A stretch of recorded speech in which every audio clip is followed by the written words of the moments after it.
Hi guys, this is my deck list of green yellow lock. Recently top 1? Is actually right now we just finished our weeklies and just got lucky and got the first place. So Ako na, leader ability. leader ability.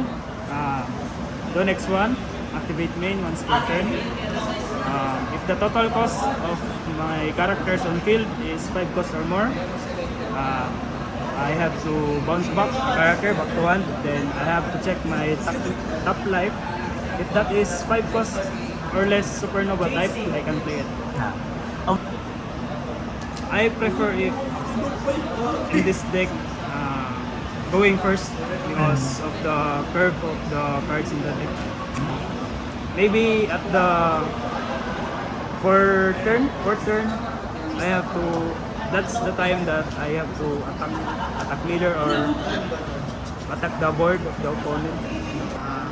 I run four of the one cost Luffy. Search top 5. Search for a supernova type. Then I run 3 1 cost bonus of ST02. Just in case if my first 5 hands is no searcher, then I go second. At least I have a source to pull a card in my deck. Then third, I run two cost 2k power searchers from ST24. Its skill is look top 5, search for a supernova type. Then on opponent's attack, I can trash this card. Then I have to activate one active don. But in this deck, I don't use this skill of this card, especially about the cost. I have to gain 5 cost early so I can set up my board. Especially if going second. Going second, I prefer if this card is in your hand. So you can set up your board early. At your second turn, if you have the 3 cost bonus, then you can cheat out a Cavendish in the left. Then the skill of Cavendish can play when attacking. If no Cavendish on field, active 2 dons. So that's where I play the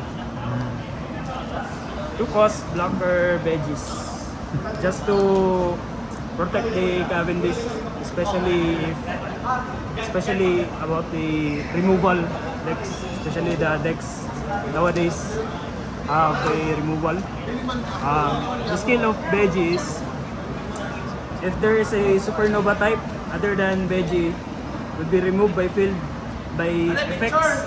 It means any effects, bottom deck, back to 1 effects. So I have instead that card would be removed to the field. Instead, put that card to the top life face down. I run 4 pieces of 1 cost 0 power veggie for setting up life.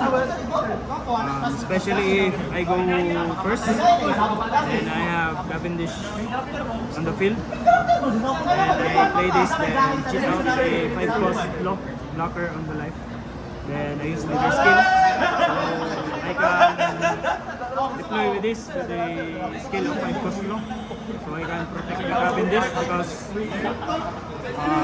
the opponent always targets the Cavendish to be removed on the field because it's a threat on the board because of its skill that it active 2 Restedons and 3 of these Zeus, 2k counter.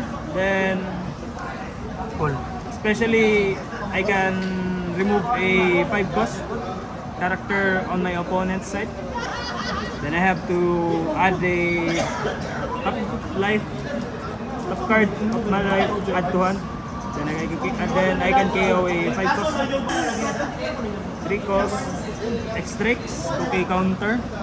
I just run 3 of this. Usually I just use this to counter the attacks of my opponents. 3 of these 3 cost 40 power boni. Especially if I go second, I deploy this first. Then on the next turn, I deploy Boni. Then cheat out a Cavendish in the life. And back to one, I play Cavendish. Then I active 2 rested dons. And I play a 2 cost veggie blocker just to protect the Cavendish, not to be removed on the field. There it is, the 5 cost 6k power blocker lock. On play, I have to bounce back a character, back to 1, then I play a 3 cost or less character active. When I use this card, I usually combo this with this veggie. If the first veggie on the last turn is removed, then I play this, or either I play the 3 cost boni, then chill out the life, then you can play another 5 cost or less supernova type. I just run 4 of this so that the deck would be not so breaky. 4 of this Cavendish. This is the most important card on this deck, especially in the starting hand. Just make sure that you have a Cavendish in your starting hand, so you can keep up the tempo of your board. The next, I just run 3 of these 5 cost 6k power boni. This boni is especially in the late games, if you encounter the red decks. I preserve this on hand when we go on the 10 don turn, especially if you have 0 lives, because the red usually run 1 10 cost Roger. You have to deploy this just to delay their board. 5 cost 5k power 2k counter X-Drix.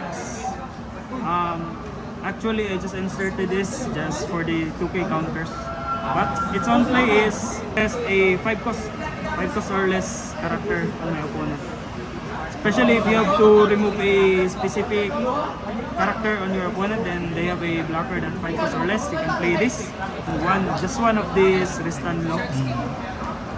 I just run 1 of these because like most of my matchups, I cannot use this. Like, it's so very rare that I use this card. 7 cost, 8k power, no counter on play. I can rest 2 of my opponent's character or 2 of their dons. 10k power on play. Reveal up to 1 supernova type character from your hand, and add it to the left top of your left cards face down. Then give 1 rested don card to 1 of your supernova type either. You can cheat out any of your characters, or you can just heal 1 if you don't have to play a character. You can heal.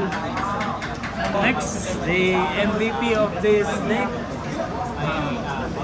the 8 cost 8k power kid, just for sustaining big damages on the opponent, especially if they build the board with big bodies. I deploy this and set up a blocker just to protect this. That's why I have a lot of 2k counters just to protect this kid. And supporting with this veggie, it's very hard to remove on the field because of this. Mostly my opponent gets rid of this veggie first before in this game. Then I just run 1 10 cost Loan Bepo for my ST24. I just inserted this just to put some experiment if the deck would be consistent if I put a 10 cost character on this deck. In the early games this today,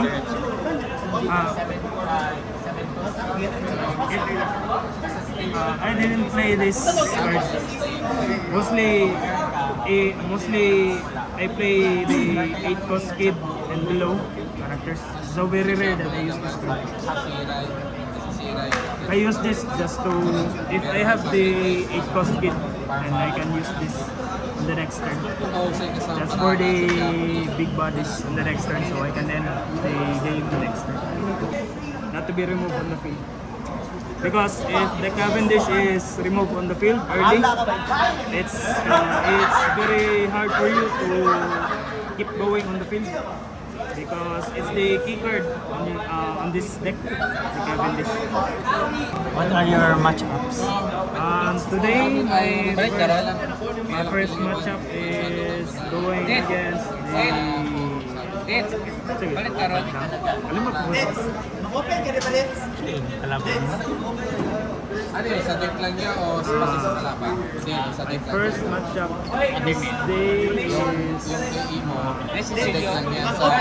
against a red purple sugar.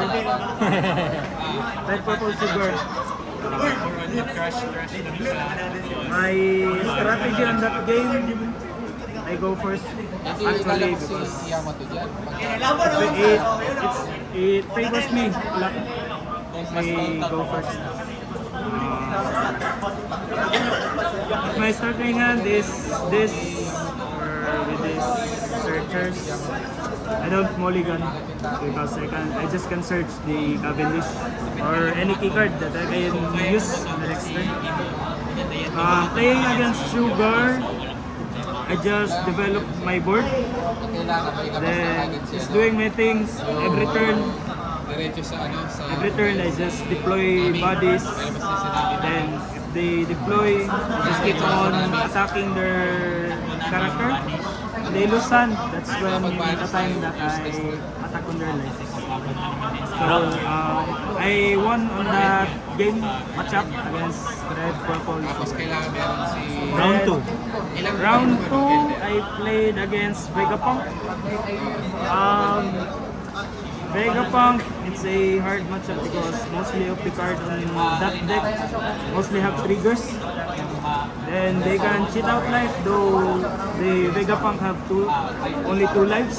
They can cheat out in the leader effect. They just can heal. Then actually, the Vegapunk versus this deck, it actually ends so early. On my 7th turn, the game ends. I just reserve the Hody because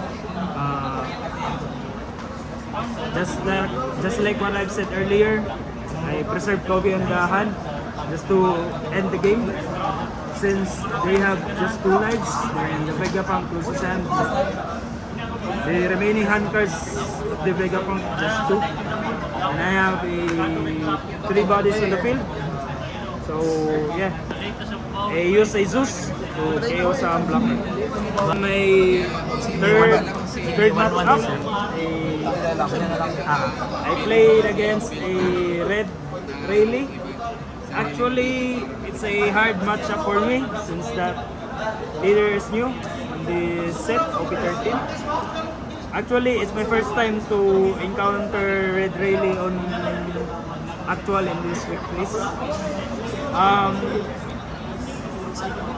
The matchup against Rayleigh, especially Rayleigh don't have a big bodies.